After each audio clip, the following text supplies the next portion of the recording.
Well, now we'll take a look at the other famous parable from Luke, the parable of the prodigal son. حالا نگاه میکنیم به یک حکایت خیلی مشهور لوقا، حکایت پسر گم شده. Let's apply our principles. Let's first read the context, reading Luke 15, 1 and 2. یک اول ما بیایم اون پرنسیپ خودمون رو تو اینجا هم بخونیم. لوقا 15 1 تا 2 رو بخونیم. Go ahead, read 1, 2 and 3. 1 2 و 3.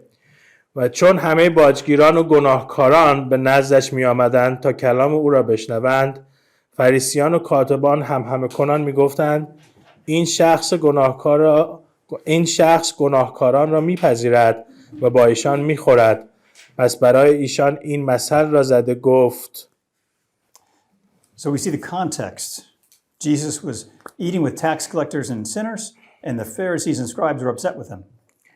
پس ما اینجا کانتکست رو می‌بینیم تو چه جایی در این حکایت انجام میشه. عیسی مسیح با باجگیران و گناهکار نشسته و فریسیان و کاتبان از دستش ناراحتند. We've seen this theme many times in Luke, that Jesus associates with people and behaves in a way that are very surprising for a religious man.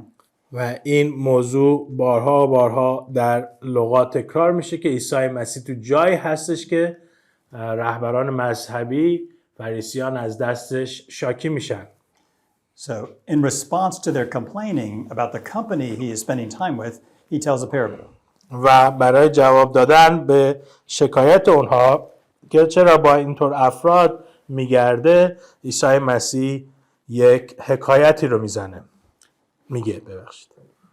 Now, in your translation, is parable singular or plural in verse 3? It's singular, is correct here. I want to ask them the question. میگه شما تو اونجا که میبینید تا آیه 3 به صورت فردی یک مثل نوشته یا مثل ها رو نوشته؟ One parable. Usually, when you read Luke 15, how many parables do you think there are? ولی وقتی که شما لوقا 15 رو معمولا میخونید چند تا حکایت توش میبینید؟ 3. Yep. And so, what we're going to discover is that Luke 15 is one parable told with 3 parts. و چیزی که مشخص میشه اینجا این هستش که لوقا 15 یک حکایت هست که 3 قسمت داره. And so even though there's 3 different stories, maybe you could say 4 stories, they're really telling one story. پس اینجا 3 تا داستان یا 4 تا داستان وجود داره که داره یک داستان رو در اصل توضیح میده. So let's read part 1 by reading verses 4 to 7. حالا قسمت اول حکایت رو بخونیم با هم دیگه با خوندن آیه های 4 تا 7. کیست از شما که 100 گوسفند داشته باشد و یکی از آنها گم شود که آن 99 را در صحرا نگذارد و از عقب آن گم شده نرود تا آن را بیابد.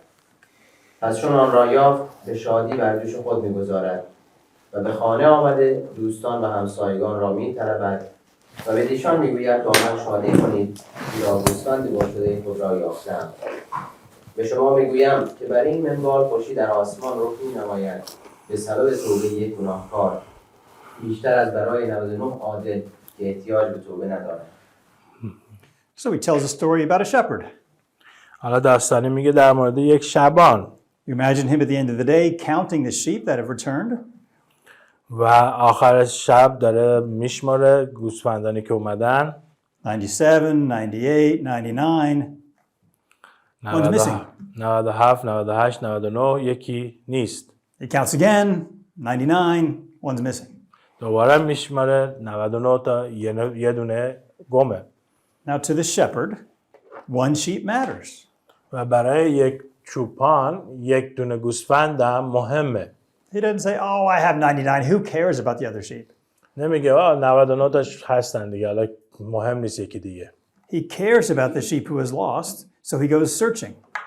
و حالا برای اینکه مهم است گوسفند گم شده میره دنبالش. And you can imagine him going to the homes in the different areas in the village saying, hey, have you seen a sheep? Hey, have you seen a sheep? و میره خونه‌های مختلف در میزنه نگاه میکنه گوسفند منو دیدید گوسفند منو دیدید. No, nobody's seen him, so he keeps on looking and looking and looking. He's searching to find the lost sheep. و حالا میره میگرده آخر سر به دنبال این هستش که گوسفند گم شده رو پیدا بکنه. And then finally, somewhere out in the pasture, somewhere out where all the other sheep had been, he finds the sheep. و بالاخره در یه جایی در یک چراگاهی گوسفند رو پیدا میکنه که گم شده بود. He lifts the sheep, puts the sheep on his shoulders and carries him all the way back to the pen. حالا گوسفند رو بلند میکنه، رو دوش خودش میذاره و برمیگردونتش سر جایی که بهش تعلق داشت. And you can envision him as he passes all the people he asked, hey, I found him. Oh, he was back behind the tree, back in that other field. و میتونید بگید که چطوری داره فکر میکنه که آره پیداش کردم پشت اون درخت بود. And so after anxiety and fear that one of the sheep had been lost, he now celebrates and invites other people to celebrate. Hey, I found the lost sheep. حالا به جایی که بعد از اینکه اینقدر خسته شده بود و ناراحت بود برای اینکه یک دونه گوسفند رو از دست داده بود، میاد به دوستانش میگه بیایید شادی بکنیم، جشن بگیریم به خاطر این گوسفند گم شده‌مو پیدا کردم. You may remember that last time I was here, I was a lost sheep. شاید یادتون باشه دفعه آخر که من اینجا بودم خودم یه گوسفند گم شده بودم. I went out for a run. I was going to run 5 kilometers and turn around and come back. رفتم برای اینکه 20 کیلومتر بدوم و برگردم. And I made a wrong turn. و اشتباه دور زدم. And I kept looking for something familiar. و دنبال چیزی بودم که شبیه باشه که بفهمم. And everything was a little bit familiar, but not very familiar. چیزایی پیدا کردم که یه مقدار شبیه به این خیابونا بود ولی کاملا شبیه نبود. And my 10-kilometer run turned into a 20-kilometer run. حالا 10 کیلومتر دویدنم 20 کیلومتری شد. I had no idea where I was. و اصلا نمیدونستم کجا بودم. Nothing was familiar. هیچ چیزی برام آشنا نبود. The only thing that was familiar was a taxi. تنها چیزی که برام آشنا بود تاکسی بود. And I could point on his cell phone to where our house was, but I didn't have my cell phone. و من رو تلفن اون میتونستم بگم که خونه کجا بود ولی خودم مثلا تلفنم هم همراهم نبود. And I realized how lost I was when it took him on the expressway 15 minutes to get back here. بعدا متوجه شدم چقدر گم شده بودم چون باید میرفت تو اتوبان 15 دقیقه رانندگی کرد تا منو بیاره سر جام. So I was very, very lost. خیلی گم شده بودم. So Jesus is telling a story about people who are lost. They don't know how to get back home. They're helpless. و عیسی مسیح داره داستان میگه در مورد کسانی که گم شدن و گم شده ها نمیتونن راهشون رو پیدا بکنن. So the good shepherd goes out and looks for them until he finds them and then brings them home. و حالا شبان نیکو کسی هست که میره دنبالش میگرده پیداش میکنه و میارتش خونه. So we'll make a little chart here up on the board here. حالا اینجا یه نموداری رو میخوام درست کنم. In this first story, what's the total number of items? حالا تو این اولین داستان تعداد چیزهایی که وجود داشت چند تا بودن؟ 100. Yep. There's 100 sheep. How many are lost? چند تا؟ Exactly. Where is the lost sheep located? کجا بود اون گوسفند گم شده؟ موقعیت جغرافیش کجا بود؟ نزدیک بود، دور بود؟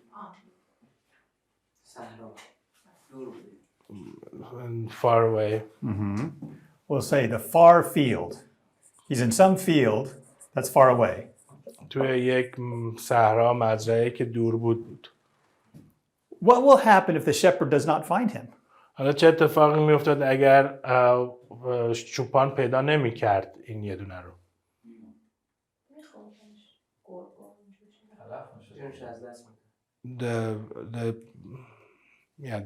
The sheep would be dead or something. Someone would.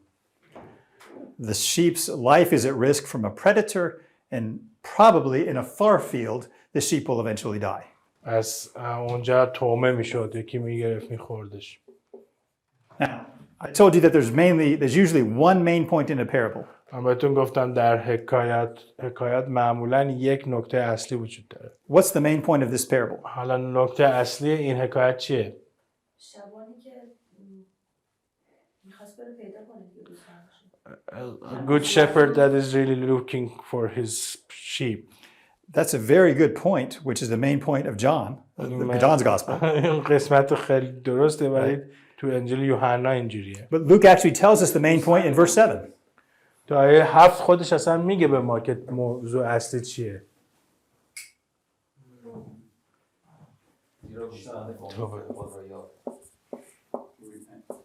توبه نقطه اصلیشه. میگه There's rejoicing in heaven when one lost sinner repents. وقتی که یه نفر توبه میکنه شادی میاد در آسمان. John 10 tells us about the good shepherd lays down his life for the sheep. So that's a very good point from John. یوحنا 10 اون چیزی رو که شما میگی رو دقیقاً توضیح میده. Let's read part 2, verses 8 to 10. نگاه بکنیم به قسمت دوم آیه های 8 تا 10.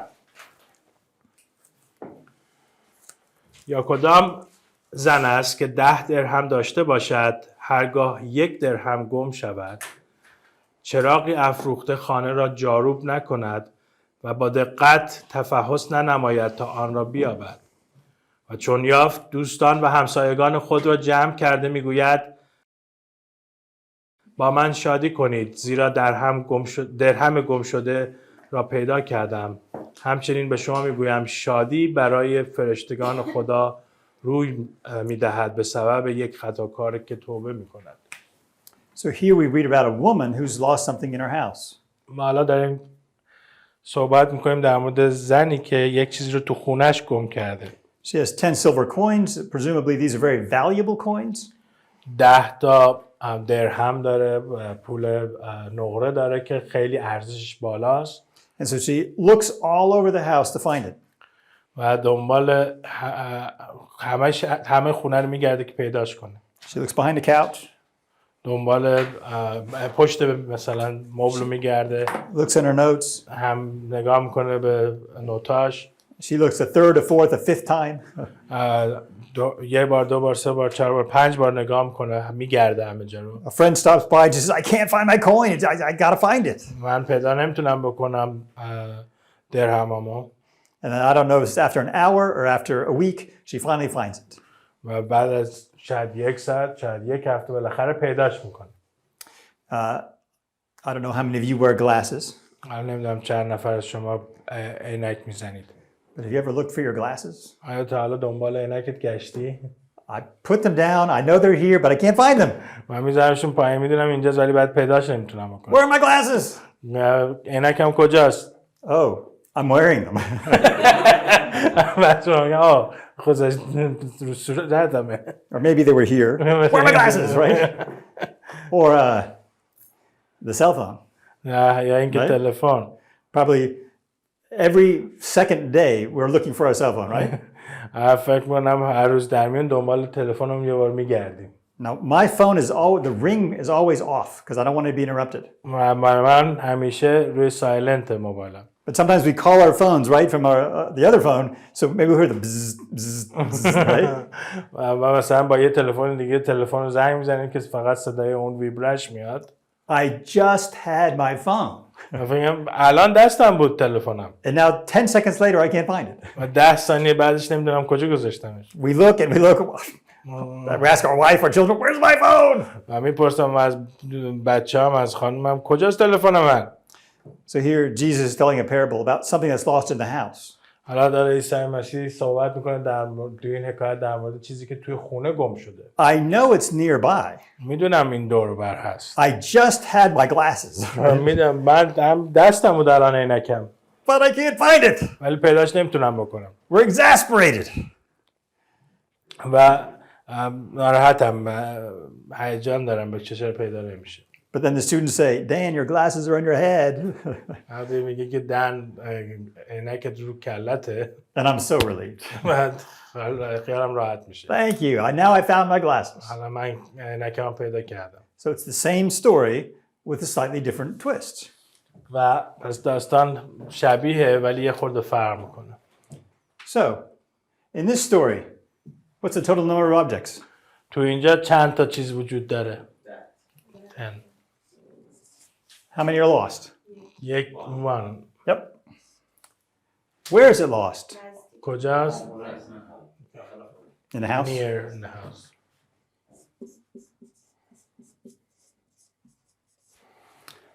What's the consequence to the coin if it's not found? اگر این پول پیدا نمیشد چه تبعاتی داشت؟ Maybe that person would be more hungry or whatever, but not Yes. much. The consequence to the coin is that it remains lost. خود اون پول هم دیگه همیشه گم شده میموند. And if you look at verse 10, what's the main point of the parable? نگاه کنید با آیه 10 نکته اصلی باز چیه اینجا؟ There's joy in heaven بیشتر رو شادیش داره تاکید میکنه که توبه که میشه شادی هست. when one sinner شادی. repents, when one lost sinner is found. وقتی که یک گناهکاری پیدا میشه که گم شده بوده شادی در آسمانه. So now we get to the more famous part of the parable. Let's read verse 11 to 24 of Luke 15. حالا 11 تا 24 اینجا که مشهورتر قسمت حکایت هست رو یه نفر بلند بخونه. باز گفت شخصی را 2 پسر بود. روزی پسر کوچک به پدر خود گفت ای پدر، رصد اموالی که باید به من رسد به من بده. پس او مایملک خود را بر این 2 تقسیم کرد. و چندی نگذشت که آن پسر کهتر آنچه داشت جمع کرده به ملکی بعید کوچ کرد و به عیاشی ناهنجار سرمایه خود را تلف نمود. و چون تمام را صرف نموده بود، قحطی سخت در آن دیار حادث گشت و او به محتاج شدن شروع کرد. پس رفته خود را به یکی از اهل آن ملک پیوست. وی او را به املاک خود فرستاد تا گرازبانی کند و آرزو می داشت که شکم خود را از خرنوبی که خوکان می خوردند سیر کند و هیچ کس او را چیزی نمی داد. آخر به خود آمده گفت چقدر از مزدوران پدرم نان فراوان دارند و من از گرسنگی هلاک می شوم. برخاسته نزد پدر خود می روم و بدو خواهم گفت ای پدر، به آسمان و به حضور تو گناه کرده ام و دیگر شایسته آن نیستم که پسر تو خوانده شوم. مرا چون یکی از مزدوران خود بگیر. در ساعت برخاسته به سوی پدر خود متوجه شد، اما هنوز دور بود که پدرش او را دیده ترحم نمود و دوان دوان آمده او را در آغوش خود کشیده بوسید. پسر وی را گفت ای پدر، به آسمان و به حضور تو گناه کرده ام و بعد از این لایق آن نیستم که پسر تو خوانده شوم. لیکن پدر به غلامان خود گفت جامه بهترین را از خانه آورده بدو بپوشانید و انگشتری بر دستش کنید و نعلین بر پایهایش و گوساله پرواری را آورده ذبح کنید تا بخوریم و شادی نماییم. زیرا که این پسر من مرده بود زنده گردید و گم شده بود یافت شد. پس به شادی کردن شروع نمودند. So here we read about what we call the prodigal son. اینجا جایی هستش که ما اسمش گذاشتیم پسر گم شده. It begins with the son demanding his inheritance. و اینجوری شروع میشه که پسر ارثی خودش رو طلب میکنه. When do you usually get an inheritance? شما معمولاً که ارثتو میگیری؟ After the death of father. Yeah. So what is the younger son saying to his father? حالا اون پسر جوون چه چیزی داره به پدرش میگه؟ I kind of rather you'd be dead. بیشتر کاشکی مرده بودی، علاقه داشتم بمیری. I'm much more interested in your money than you. من بیشتر برام پول مهمه تا تو. Please, since you're not dead, go ahead and give me my money now. حالا که نمردی هنوز پول منو بده. As you might imagine, that's rather a shameful thing to say. حالا میتونیم تصور کنیم که یک چیز به اصطلاح بی‌ادبیه که بگی. And if you've ever lived in a small town, you know there's no secrets. حالا اگر تا حالا توی شهر کوچیکی زندگی کرده باشی میفهمی که چیزی رو نمیتونی سکرت نگه داری توش. So this son and his words are going to be known in the community. و میدونین که این کاری که این بچه کرده توی جامعه میپیچه. This son's shameful behavior will be known to the village leaders. و حالا این رفتار شرم آور بچه توی این ده همه متوجه میشن و میدونن. So he takes the money he's received, the inheritance, and leaves town. و حالا ارثیه‌اش رو میگیره و به خاطر اینکه همه میدونستن دیگه حالا از اون شهر هم میره بیرون. So now the father has been shamed by this younger son. حالا پدر هم شرمسار شده از این پسر جوان. And then he goes off to a far country and begins to live a wild life. و حالا میره توی یک شهر دور افتاده تری و یک زندگی خیلی به اصطلاح عجیب و غریبی رو انجام میده. We all know this story, not only the ancient story, but its modern equivalents. ما این داستان رو میدونیم، نه تنها فقط داستان باستانی بلکه از نظر مدرن هم مساویش وجود داره. I have a nephew who this is him.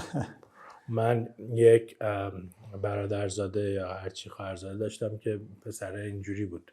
He has lived a wild life and he is often arrested and is deep into drugs. و ایشون زندگی خیلی به اصطلاح پر فراز و نشیبی رو داشته و خیلی موقع به خاطر مواد مخدر دستگیر شده. So he uses the father's blessing to live an immoral life. از برکت پدر برای یک زندگی فاسد استفاده میکنه. And as you would suspect, the way you'd read the story, rumors and stories of his wild life slowly make it their way back to the father and his village. و حالا اون شایعه‌ای که درست میشه از زندگی مثلا بد این شخص یواش یواش خبرهاش میرسه به ده اینها. Neighbors are talking and the shame of the father's household grows and grows. و حالا همسایه‌ها صحبت میکنن و اون شرمندگی پدر هی بیشتر و بیشتر میشه. But then there's a famine in the land of this faraway country. ولی در اون شهری که ایشون هست جای دور افتاده یک قحطی زیادی میاد. The younger son learns a life lesson that when your money is finished, so are your friends. و حالا شخص جوان یک درس خوبی و عبرتی رو میگیره که وقتی پولت تمام بشه تو این طور زندگی دوستات هم تمام میشن. So he was buying them all drinks, he was taking care of all of them, but now that his money's gone, nobody's taking care of him. حالا همش تا حالا این برای بقیه مشروب میگرفت ولی حالا که پولش تمام شده کسی برای اون دیگه نوشیدنی رو نمیگیره. So out of desperation he finds a job taking care of pigs. و وقتی که دیگه ناچار میشه شروع میکنه به نگهبانی یا نگهداری از خوک ها. For someone with a Jewish background, you can imagine this would be rather humiliating. حالا یه نفری هم که پیشینش یهودی هست میتونیم تصور بکنیم که خوک ها رو نگه داشتن براش خیلی خیلی سخت بوده. Pigs are unclean. This is work for lower people like Gentiles, and here I am out there taking care of pigs. اینها نجس هستن. من الان دارم کاری رو انجام میدم که کار کردن برای غیر یهود یا امت ها هست و خیلی سخته برام. But even worse than that, he realizes that people will feed their pigs, but they won't feed me. و چیز دیگه هم که یاد متوجه میشه میگه که مردم به خوکاشون غذا میدن ولی به این غذا نمیدن. So his wonderful, reckless, wild lifestyle has now crashed and he's at the very bottom.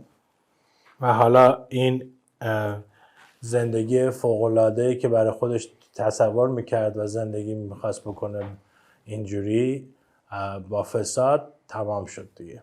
In a very literal sense, he recognized he was lost. و به صورت خیلی محسوس متوجه میشه که گم شده دیگه.